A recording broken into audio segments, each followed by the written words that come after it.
हिंद। तो आज हम करेंगे February 11 का रिवीजन। बहुत दिन हो गया रिवीजन नहीं किया। Let's start. Which country has recently announced its exit from China's Belt and Road Initiative? ये बहुत फेमस है। एक क्वेश्चन भी आया था एग्जाम में कि BRI का फुल फॉर्म क्या होता है, तो उसका फुल फॉर्म यही है, बेल्ट एंड रोड इनिशिएटिव। तो पनामा ने डिसाइड किया है कि ये एग्जिट कर देगा। अब थोड़ी बातें जान लेते हैं। The first Latin American country to join and to withdraw, यही वो लैटिन अमेरिकन कंट्री है जिसने ज्वाइन भी किया था एज वेल एज विड्रॉ भी किया, पहली और आखिरी। From the global infrastructure initiative, Panama initially join the initiative in 2017। इसकी जो प्रीवियस गवर्नमेंट थी उन्होंने ज्वाइन किया था और अभी जो करंट गवर्नमेंट है उसने विड्रॉ करने का अनाउंसमेंट कर दिया है। The Belt and Road Initiative was launched in 2013 by China. The Panama Canal, which was built by United States in the early 20th century and handed over to Panama in 1999. तो इसे America ने बनाने के बाद जो उसका amount लगा था उसे रिकवर किया और फिर पनामा को हैंड ओवर कर दिया। पनामा बनाया क्यों गया था? जो USA और कनाडा वाला पार्ट है, वहां से जो भी शिप से जो रूट आते वो पहले बहुत लंबा पड़ता था, वो छोटा रास्ता है पनामा। पहले ऐसे होता था ना, साउथ अमेरिका के नीचे से घूम के आना पड़ता था, तो उसको छोटा करने के लिए पनामा कैनल बनाया गया था। In 2023, Italy became the first European country to exit the initiative. तो यूरोपियन कंट्री में सबसे पहले इटली ने एग्जिट किया और पनामा में कैरेबियन में पनामा ने, कैरेबियन में लैटिन अमेरिकन कंट्री। ये है कैरेबियन कंट्रीज का एक मैप। इसमें कुछ इंपॉर्टेंट था जो मैंने ऐड कर दिया, जैसे ये पनामा है, इसके बारे में बात हो रही थी, और यहाँ पर ये कैरेबियन कंट्रीज है जो दो पार्ट्स में डिवाइडेड है। एक है ग्रेटर एंटिलीज, इसमें ये कंट्रीज आती है Cuba, Jamaica, Haiti, Dominican Republic और पुएर्टो रिको। तो एग्जाम में पूछेगा ग्रेटर एंटिलीज के पार्ट्स कौन कौन से हैं, तो ये 5 कैरेबियन कंट्रीज है। उसके अलावा लेसर एंटिलीज के जो छोटे छोटे पार्ट्स हैं वो सब लेसर एंटिलीज में आते हैं, और ये मिला के कैरेबियन कंट्रीज बनती हैं। और जो नीचे साउथ अफ्रीका है और मैक्सिको से मिला देंगे तो पूरी लैटिन अमेरिकन कंट्री बन जाएगी। ये है पनामा का जूम किया हुआ मैप। हम देख सकते हैं यहाँ पर गल्फ ऑफ पनामा है, ये नॉर्थ में कैरेबियन सी है, मॉस्किटो का गल्फ भी यहीं पे है, बड़ा इंटरेस्टिंग है। गल्फ ऑफ चिनिक्वी भी यहीं पे है, और इसको कौन कौन बॉर्डर करता है, तो ईस्ट में बॉर्डर करता है कोस्टा रिका और वेस्ट में बॉर्डर करता है Colombia. Next, recently which state government has implemented several major initiatives under the Beti Bachao Beti Padhao scheme? इसका एब्रीवेशन है BBPP। तो ये भी लिखा जाएगा तो बेटी बचाओ बेटी पढ़ाओ लिखा है, समझ जाएंगे हम लोग। तो उड़ीसा ने लॉन्च किया है, क्या इनिशिएटिव लॉन्च किया देखते हैं। निर्भया काढ़ी, फियरलेस बर्ड, मो गेल्हा जिया, my dear daughter in Ganjam district, Kalpana अविजन इन धेनकनाल, स्वर्ण का कलिका इन केओंझर एंड वीरांगना योजना इन देवगढ़। तो अगर ये चारों में से कोई भी योजना के नाम आ जाते हैं तो हमें पता चल जाएगा कि ये किसका है। उड़ीसा गवर्नमेंट ने बेटी बचाओ बेटी पढ़ाओ से रिलेटेड ये सारी स्कीम लॉन्च करी है। Recently, for how long has the Union Cabinet approved the continuation of Skill India program? तो ये कर दिया है extend 26 तक। The continuation and restructuring, सिर्फ continue नहीं हुआ है, restructure भी हुआ है, of the central sector scheme। तो पूछ लेगा स्किल इंडिया प्रोग्राम कैसी स्कीम है, तो ये तो सेंट्रल सेक्टर स्कीम है 26 तक। प्रधानमंत्री कौशल विकास योजना 4.0, मतलब इसका चौथा वर्जन आ गया है। द प्रधानमंत्री national apprenticeship promotion scheme and the Jan Shikshan Sansthan scheme, the 3 key components are now combined under the composite central scheme central sector scheme of skill India program. तो इसके अंदर अब 3 प्रोग्राम कंबाइंड कर दिए गए हैं। ये भी एग्जाम में पूछ सकते हैं, सब एग्जाम में पूछ सकते हैं। Where has the Kaushal Uday Tongai training program has been launched. ये तो डायरेक्ट पूछ लेगा। त्रिपुरा, नॉर्थ ईस्ट किसी भी एग्जाम का ना बड़ा फेवरेट टॉपिक रहता है। तो कौशल उदय तोंगाई त्रिपुरा, तोंगई त्रिपुरा, ये त्रिपुरा का मैप है। तो इसको बॉर्डर करता है एक फॉरेन कंट्री जो कि है बांग्लादेश, उसके अलावा मिजोरम है एक साइड आसाम है। Next, recently India has achieved the target of producing how many gigawatts of solar energy। तो कितना अचीव कर लिया है हमने कर लिया 100 गीगावाट्स। और हमारा टारगेट क्या है? तो ये हमारा टारगेट तो नहीं बोलेंगे, कौन से स्टेट ने ज्यादा हेल्प किया है? तो राजस्थान ने सबसे ज्यादा ऑलमोस्ट 30 गीगावाट्स। फिर सेकेंड नंबर पे गुजरात है, फिर तमिलनाडु है और कर्नाटक है। तो एग्जाम में पूछेगा सबसे हाईएस्ट कहाँ है, राजस्थान में या असेंडिंग डिसेंडिंग ऑर्डर में, जैसे भी। तो हम सब बता देंगे, सब पढ़ लिया है हमने।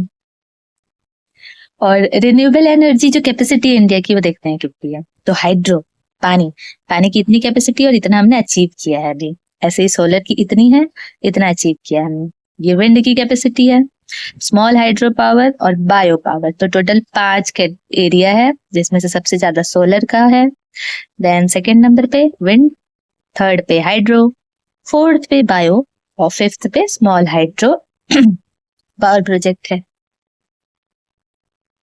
इंडिया इतना ज्यादा रिन्यूएबल एनर्जी पे फोकस क्यों कर रहा है? क्योंकि सबसे पहले तो इंडिया के जो पैसे हैं वो बाहर जाते हैं, उससे हमारी बचत होगी। उसके अलावा सेकेंड जो ओपेक कंट्रीज है, जो पेट्रोलियम एक्सपोर्टिंग कंट्रीज का ग्रुप है, वो लोग क्या करते हैं, अपने मर्जी से प्राइस बढ़ाते घटाते रहते हैं, तो उससे हमको काफी लॉस होता है।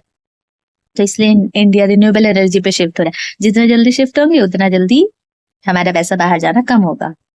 Next, recently ISRO has launched the latest version of FEAST software in which IIT Institute। तो ये किया है IIT हैदराबाद ने। FEAST सॉफ्टवेयर है क्या, देखते हैं। Finite Element Analysis of Structure at the 8th National Finite Element Developers Meeting at IIT Hyderabad. तो ये इसकी फुल फॉर्म है। 8th मीटिंग था, वहां ये लॉन्च हुआ है IIT हैदराबाद में। कौन डेवलप किया है? तो इसरो में जो विक्रम साराभाई स्पेस सेंटर है, उनने इसको डेवलप किया है। It allow engineers to test designs virtually before physical construction। कहीं पर बिल्डिंग बना दी है तो बनने से पहले ही उसका एक वर्चुअल इमेज बन के तैयार करके उसके क्या क्या ड्रॉबैक्स हैं उसमें, उसको फिक्स किया जा सकता है। तो अच्छी चीज है, कहीं बिल्डिंग बनने वाली है, कुछ प्रॉब्लम्स आ रही है तो वो पहले ही पता चल जाएगी। अच्छी टेक्नोलॉजी ऐसी यूज होनी चाहिए।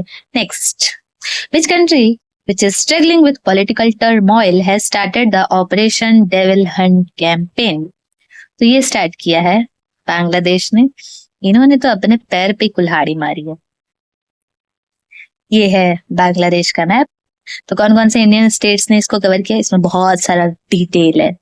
इधर है इंडिया, इधर मतलब ईस्ट में, इधर वेस्ट में भी इंडिया है, नॉर्थ में भी इंडिया है, साउथ में बे ऑफ बंगाल है, और साउथ ईस्ट में म्यांमार है। इसके अलावा ये ब्रह्मपुत्र है जो आसाम से आ रही है, और जब ये बांग्लादेश में जाती है तो जमुना बन जाती है। वैसे ही ये गंगा जी हैं, ये इधर आ रही हैं बिहार से, जब ये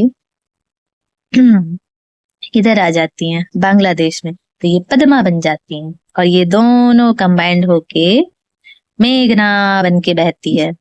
और फिर यहाँ पे ये डेल्टा है जो सुंदरबन का डेल्टा पूरा एक्सटेंड है Bengal as well as Bangladesh दोनों में, वो बनाते हैं।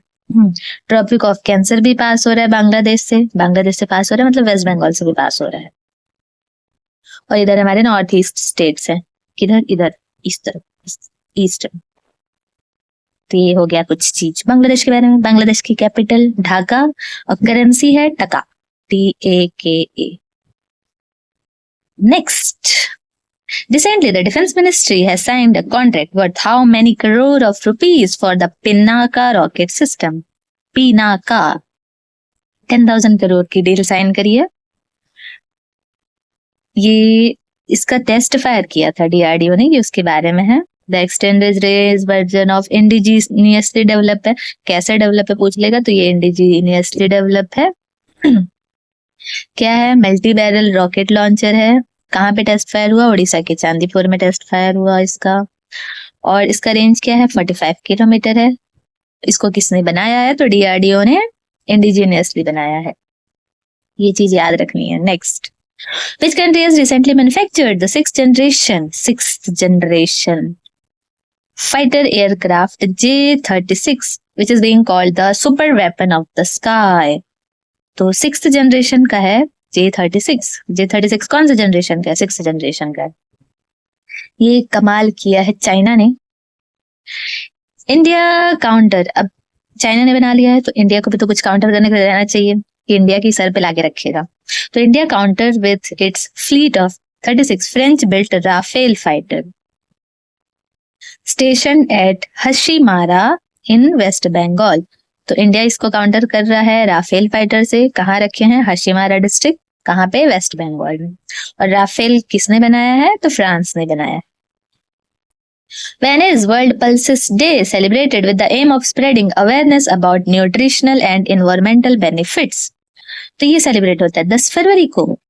वैलेंटाइन वीक में ना एक दाल दिवस भी डाल दो, याद हो जाएगा। बुर्किना फासो प्रपोज किसने किया था? तो बुर्किना फासो ने किया था establishment of annual world pulses day.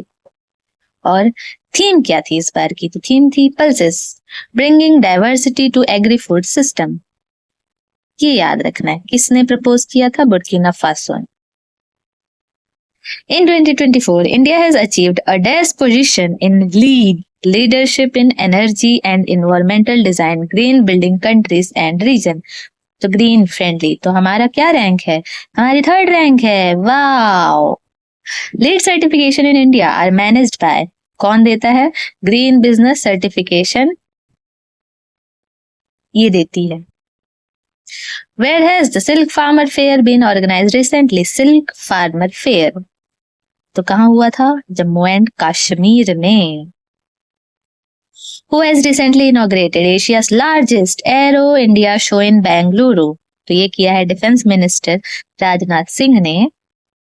Where has the Industry Quality Assurance Conference has been organized recently to promote India's defense export? तो ये किया है, गया है न्यू दिल्ली में। With this we are done. Thank you.